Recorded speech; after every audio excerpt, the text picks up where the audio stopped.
Hey,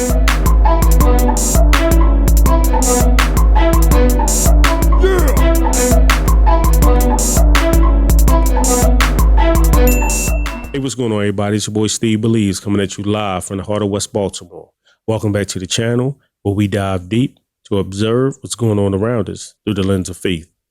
All right, I got a story called I Wish I Never Went to This Party, and it's about a secret society type thing that's going on and gang stalking, and it's all mixed up into one. I want y'all to pay close attention and be sure not to just do anything for fame and fortune, because it could cost you in the long run. Let's get it. So this story is the reason I stopped making content for 5 years. You guys remember when all those Vine stars and skit Instagrammers moved to LA in like 2015-ish? So I wasn't a huge creator at the time, but I was there and around it all as all of that stuff was happening. I moved from Chicago to LA 3 weeks after high school with like $2,000 in my pocket that I saved up working at Steak and Shake with this other aspiring creator named David. I was much more into editing and being behind the camera at that time, and he was much more into Vine and vlogs and being on camera. That time of our lives was absolutely crazy. Everybody was broke, posting anything we could onto YouTube to get some attention. I happened to get a spot at the now notorious 1600 Vine apartments, and David got a spot a little bit closer to USC. Everyone was collaborating with everyone, and it was the era of clickbait YouTube. And to be honest, it was extremely fun for the first few months, until Hollywood started to notice that influencers were the next big thing, and that the landscape of the industry was changing. And we started to get invited to more exclusive parties and events, where it seemed as if old Hollywood was almost grooming new Hollywood. And there was rumors of this one gathering that was happening on a monthly basis, where it seemed like anybody that got invited saw a massive jump in their numbers, secured huge brand deals right after attending. But apparently this gathering worked on a buddy system. Someone had to vouch for you and bring you as a guest. And by blind luck, me and David ended up getting invited. Some talent agents saw me and David shoot a silly skit at a random party. He didn't invite us that second. He just told us that he saw something special in us and took our contact information. And listen, people do that all the time in LA, but this guy had a different feel to him. He wasn't trying to convince us he had connections or hype himself up like everybody else does. He was just super calm and had a sharp way of speaking that demanded respect. He was extremely brief, and after getting our numbers, he just said, "Look out for the invite," and walked away. And this is where it gets weird. I never gave this guy my address. I only gave him my number, but I ended up getting an invitation by letter. And at the time, I thought that that was so cool. But in retrospect, as an adult looking back at it, that alone was a huge violation of privacy and a major red flag. But at the time, when I tell you, I was absolutely buzzing with excitement. When I got it, the letter was so extravagant and detailed. It was gold with black and red lettering that read something like, "Your talents have been noted, your name has been endorsed, and I'll never forget this part. The dreams you have been chasing are a night away through the seventh heaven." And the address was a beautiful home in Laurel Canyon that was set to happen that weekend. It also noted to not be a minute late and not to expect to leave before midnight. And at the time, it felt like the Willy Wonka golden ticket. And the excitement doubled when I got a text from David at the same time, in all caps saying, "Did you get one too?" I felt like our lives were about to change. And I was right. David blew up after this party, and I had to go into hiding. I felt like our lives were about to change. And I was right. David blew up after this party, and I had to go into hiding. When I tell you I was on cloud 9 leading up to that party, I mean it. I was so young and naive and delusionally optimistic. I truly believed that I was going to go to this party and leave rich, because it literally seemed like that was happening to the creators around me that attended. I was hyped. I've never been a braggy person, but when you're young and excited, you get consumed by good news and want to talk to your friends and peers about it. So everybody that I chatted with who I knew was a content creator and was in the know about this party, I couldn't help but to tell them. And all the feedback was positive and along the lines of, "Let me know how it goes," or "Can you try to get me into the next one?" And even some from bigger creators saying, "I'll see you there," with like a little smirk on their face, like they were pumped for me. Except for one conversation with a creator that most of you probably know. This creator is an extremely positive guy, and he's one of the most wholesome, bubbly, genuine guys I met out there. And when I told him the good news, he looked at me like I told him a tsunami was headed towards the building. The usual joy that this man brought to every conversation turned into real fear and concern. And he made me leave the lobby and come up to his apartment before explaining anything to me. Like he was scared that somebody was going to overhear our conversation. When we got up to his apartment, he was just pacing, like he had no idea how to start this conversation. But when he finally spoke up, all he said was, "Listen, Doug, I know you're excited, but I'm begging you, please do not go. That man is not who you think he is." He was being so frantic, and I could see tears welling up in this guy's eyes. But I was young, and It's Hollywood. The guy says, "Please do not go. The guy is not who you think he is." The first thing I'm thinking, the guy's the devil, or he's an agent of Satan. Evil. But you know how it is. You're young. You want to be a part of something. You want to be in the in crowd. You want the fame. You want fortune. So against his better judgment, he's not listening. thought that I knew everything. I didn't even think the talent agent that sent us the invite was important. I was interested in the connections, and I didn't really care if the talent agent was shady or if his intention was to sign me to a bad deal. I thought I'd just say no to any bad contract that he tried to send me, but still get to reap all the benefits of the party. So I tried to pry a little bit and ask follow-up questions, but all he gave me was, I have a friend who went and he hasn't been the same since he didn't cooperate. I don't know what he saw or what they did to him, but Doug, I do not want to see that happen to you. I don't know what he saw or what they did to him, but Doug, I do not want to see that happen to you. I start reassuring him that they won't make me do anything that I don't want to do. I don't even drink, let alone take any party favors. So peer pressure isn't much of an issue for me. I make up a lie to get out of the situation because, to be honest, I selfishly wanted to stay excited about this party, and I really didn't want to hear anything negative about it. So I jokingly told him that I'd text him when I got home and that I had to leave to edit some videos tonight. What I was really doing was calling my dad to beg him for $100 to buy a rental suit. Mind you, we were all still poor, and I was living in an apartment that I could barely afford. My dad reluctantly sent me the money, and I immediately texted David to pick me up tomorrow at 5 p.m. so we could both get our suits before the party and grab food before we head to the party at 11. When David picked me up the next day, he was so excited and in such a great mood that I had to hide my concerns from him, at least while we were shopping for the rental suits. I had to manufacture excitement because David always has his camera out, and I wouldn't just be spoiling the mood, I would be ruining the content that he was trying to record. So I went along with it throughout the shopping process. Our plan was to drop his car off at my apartment, walk to the In-N-Out Burger on Sunset Boulevard, eat, and then change into our suits in the bathroom and hop into the Uber, so we didn't smell like burgers. When we finally sat down to eat, I took that opportunity to bring up the warning that my friend gave me the day before in his apartment. I told him everything that he said to me and how scared he looked when he said it, and that I was feeling a little bit worried about going to this party. David cut me off before I even got to finish my sentence and firmly said we're going, and then went on a rant about how my friend is a jealous clout chaser and that he's just salty that his content isn't good enough and would never be invited to something like this. He said it in a half serious, half joking tone like he always does when he wants to get his way. Then he finished off by guilting me and saying, Doug, don't ruin this opportunity for us. Please just get through this party for me. I'd never heard. He said, don't ruin it for us, but please just get through this party for me. So it was all about self. Like he said, he said it half jokingly and half serious, how he does when he always wants to get his way. So his friend is a manipulator. Anyone who does things like that in order to get their way, they're not your friends. Trust me, they're definitely not your friends. Stay away from them.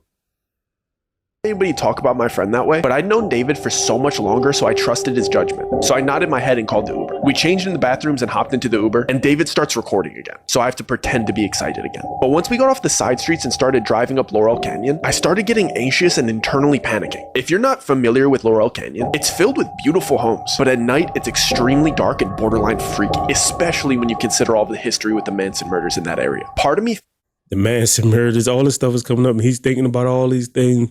Man, immediately he should go with his gut feeling, because your gut feeling is nothing but God trying to tell you, hey, this is not right. You don't need to be here. Like, that's, you know, that anxious feeling, they call it butterflies in your stomach, is letting you know, man, sometimes you might get them and things turn out right. 9 out of 10, they don't.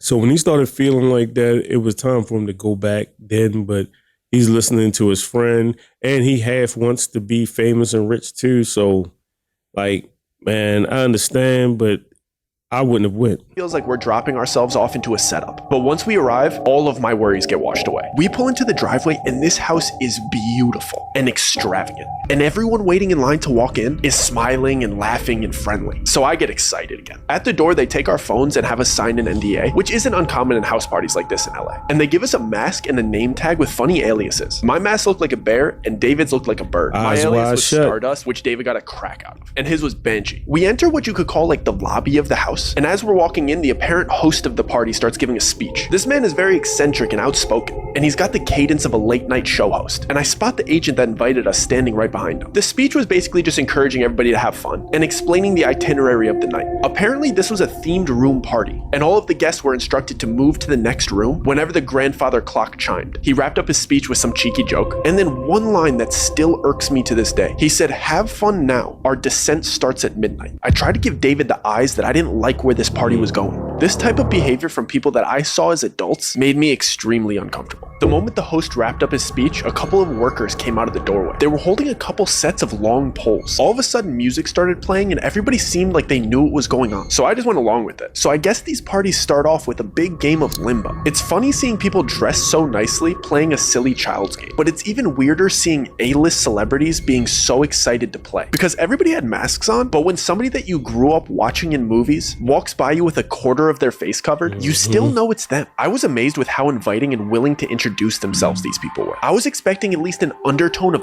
uppityness in there, but it seemed like everybody was involving everybody in conversation, and they were frequently introducing themselves to me with their alias, of course. The only thing weird about it was something that I didn't notice until the third person did it. When they shook my hand, they pressed their thumb into the soft part between my thumb and my pointer finger, and I only recognized the pattern because the third guy gave me a big smile and said, "This must be your first time here." In retrospect, this should have alarmed me, but it seemed like they got friendlier when they realized that it was my first time here, so I didn't really think anything of it. But before I got to ask any follow-up questions about this odd handshake, the first grandfather clock chime went off, and everybody excitedly rushed into the second room. When I finally got in there, I was taken aback by the dramatic decor change. Everything in this room was different shades of blue. The music was romantic, and all the furniture was cabana beds and love seats. I stood there for a second trying to realize what was different, but I couldn't put my finger on it until some girl walked by and caressed my shoulder in a really flirty manner. The decor changed, but the way everybody was acting was drastically different. Before, everybody seemed to be outgoing and inviting and friendly, but the second they stepped foot into this room, they became touchy,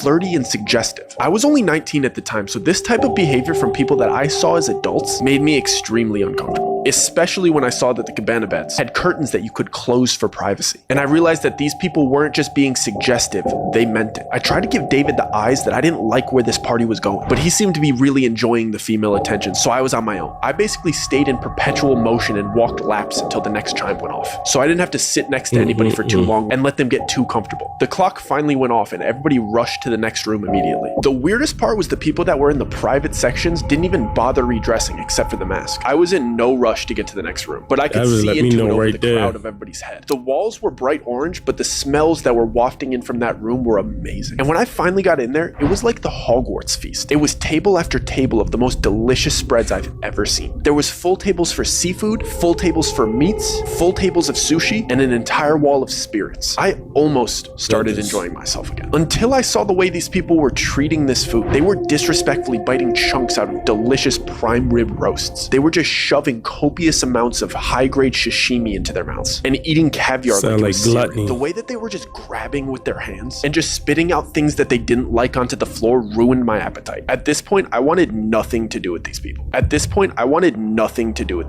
So I went up to the only familiar. He just left a room full of lust. Now he goes to a room with gluttony in it. Like that right there should have been a red flag. It would have been one to me.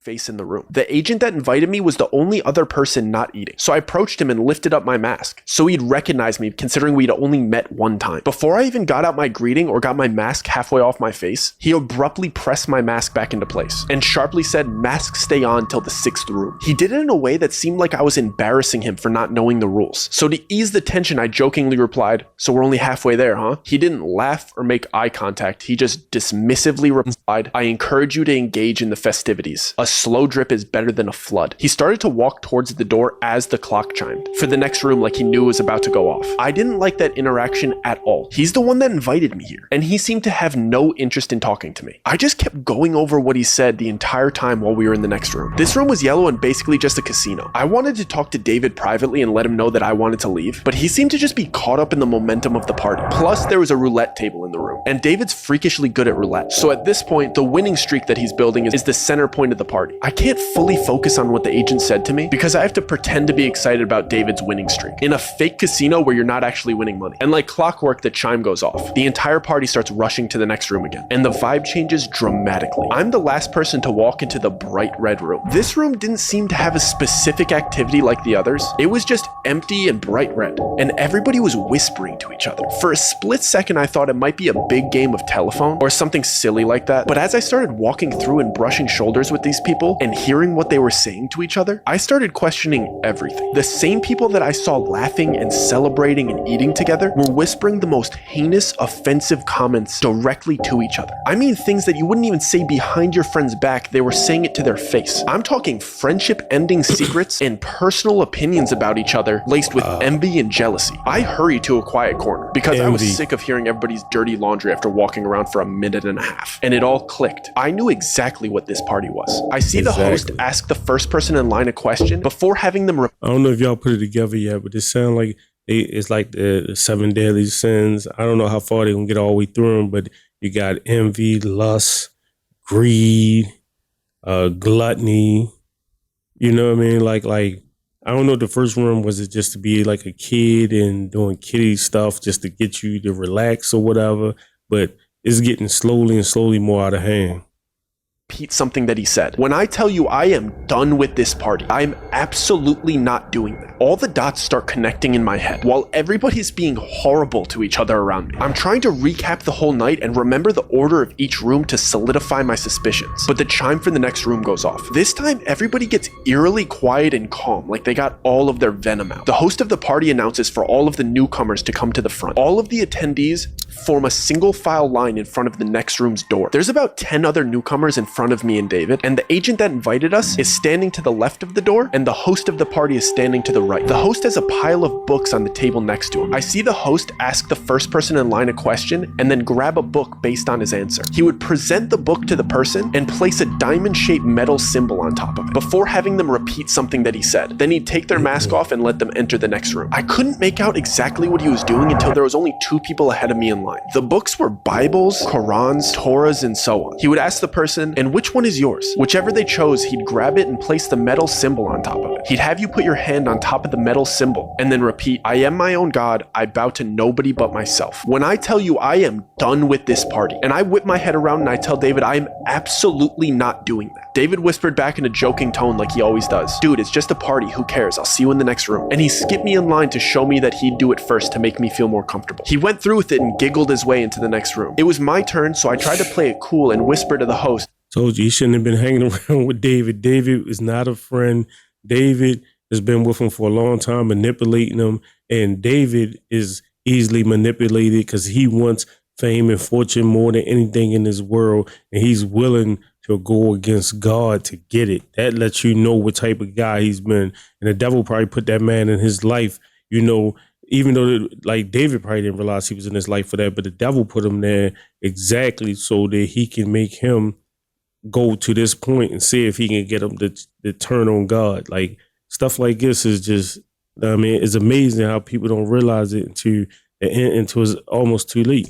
"Do you mind if I skip this part? It's making me a little bit uncomfortable." I thought he'd subtly break character and reassure me that this is just a party theme and it's all good. Instead, he whispered back to me in a really kind tone, "Of course, man, don't worry about it. Just take your mask off and turn around." I was relieved for about a split second before the agent that invited me here grabbed my arm and started guiding me towards the exit. And I see that everybody that was behind me in line staring at me straight-faced. I look back at the host and he's standing up and loudly shouts like he's starting a chant. The price was not paid. And then everybody in line that was staring at me chants in unison like they knew exactly what to do. "Remove the profane." And they repeated over and over until I'm through the exit door. "The price was not paid. Remove the profane. The price was not paid. Remove the profane." So the agent just walks me to the closest door. He doesn't even walk me to the front of the party and out the front door. He just puts me out into the backyard. It's 4 a.m. My friend's still inside. I don't have my phone. So I decide to walk around the right side of the house because that's where all of the party attendees were kind of headed. Let me see if I could peek in and maybe flag down David to let him know I got kicked out. And there's some windows to the next room. But of course, these windows are like big church stained glass windows. And you can't really see through stained glass windows like the colored ones. But if you go really, really close and you look through the white parts, you could kind of see clearly what is on the inside. And this... Think about it. They were supposed to deny their God, deny their faith before entering a room made to look like a church with stained glass windows. Now, if you think about it, he had Qurans, he had Torahs, he had all types of, religious books. But it's kind of funny that the room was made to look like a church. It was made to blaspheme the church because they know Jesus is the Son of God and they know the true religion, the true gospel. So that's why they're always trying to ridicule Jesus, God, and the church. That's why it was made to look like a church, not a mosque or anything else like that. It was made to look like a church because this is what they wanted them to do, go against their faith, but not only against their faith, but to go against the true and living God. Room is like a bizarre church replica without all of the seating. It's just a big church-like room. And all of the people that were in there had their masks off. And it was like a big circle and it almost looked like an initiation. And all of these celebrities are standing around in a circle around the other 9 new people. It was 10 excluding me. And there was big TV grade cameras TV recording, grade and it looked like the cameras group of recording. celebrities and everybody else that was there was kind of cheering them on. But then there was clearly people in there that were much more serious and kind of threatening. And the 10 new people were in the middle of this room being forced to do horrible things that I wish I could unsee. And the new people clearly didn't want to do these things. They were being forced to do these things. And they were clearly recording it. And I see my friend being forced to do these horrible things in front of these people and in front of these cameras. I just start panicking. I don't know what to do. So in my head, I'm like, I just need to get out of here. So I start speed walking to the front of the house, and I'm thinking I need to get out of this gate. There's only one street. We're on Laurel Canyon. So either I go left and start running towards Studio City, or I go right and start running towards West Hollywood. I'm not about to go knock on other people's doors. I'm just trying to get back to like civilization. And I'm trying to remember if we're closer to Studio City or if we're closer to West Hollywood. I don't even know. As I get to the front of the house, one of the employees is standing there, and he's standing in front of a car, and he has my phone. I'm not sure if he knows that I just saw everything, so I'm kind of standing there deer in headlights, but he just politely goes, here's your phone and here's your ride. Don't worry, the driver will take you home. So I take my phone and I sit in the car, and I'm trying to gauge to see if this driver has any malicious intent, but he doesn't seem to. And within the first 3 minutes, I know that they don't think I saw anything. They were just getting my stuff prepared and my car prepared to take me home, because they're under the impression that I didn't see anything too bad, and I got kicked out before any horrible things started happening to people inside of this party. So I get in the car and I'm checking my phone. My phone was fully charged when I got here, so I don't know what they did, but my phone won't turn on. I have to sit through this 30-minute car ride. One of my best friends is back at this party getting mistreated and recorded doing horrible things, and I can't tell anybody. So I get through this 30-minute horrible, suspense-filled car ride, thinking about all of the people that were so nice to me inside of this party, and the whole intent of this party was to butter me up to get me to do these horrible things. And when I finally get back to my apartment, I run upstairs, I plug my phone into the charger, and the first texts that come through are from my friend Joe. And I completely forgot that my friend Joe was coming to visit me. He was coming on a little mini vacation, and I was going to play tour guide and show him around the city. So now I'm thinking I only have like 4.5 hours to sleep before I have to go pick up my friend from the airport, and I still don't know if my other friend is okay. So I'm blowing up David's phone because he's still at this party, but I set a timer so I get to the airport to pick up my other friend. So I barely get any sleep. I drive to LAX to go pick up Joe, and I drive him back to my apartment. And when I'm coming back into my apartment, David's in the lobby, and he's talking to some other big creators, like bouncing video ideas. It's like 9:30, 10 a.m. at this point, so we're just kind of having coffee by the cafe and chatting. I tell Joe to go upstairs to my apartment and drop off his luggage, and I go ask David if I could talk to him really quick. I'm clearly very distressed, and he's being very jokey with me, and he doesn't seem like anything bad happened. And he's just kind of making fun of me for getting kicked out of the party. I'm just letting him talk for a little bit, and I finally tell him I was looking in through the next window. I saw what they made him do, and I was just asking him if he's okay. And the second I said that, he immediately switched on me, and he started damn near cussing me out and saying friendship-ending things, and his eyes turned from happy and giddy to filled with almost fear and a little bit of betrayal. When he stormed off, he pulled out his phone, and he was calling somebody as if he was like reporting something back to them. I immediately start freaking out. He definitely was reporting because they got all this dirt on him. But most likely, they probably had him doing same-sex acts in the middle of that room. Probably things that could have him arrested, all types of stuff for real. And he's embarrassed. He also see the power of these people, so he don't want to be on the hook. So he's taking an oath now. He has to report his friend. So that's why I say, man, you got to watch what's going on when you go to these places, these parties and stuff like that. I'm going to start the video right here, and I'm going to pick up with part 2 in a minute.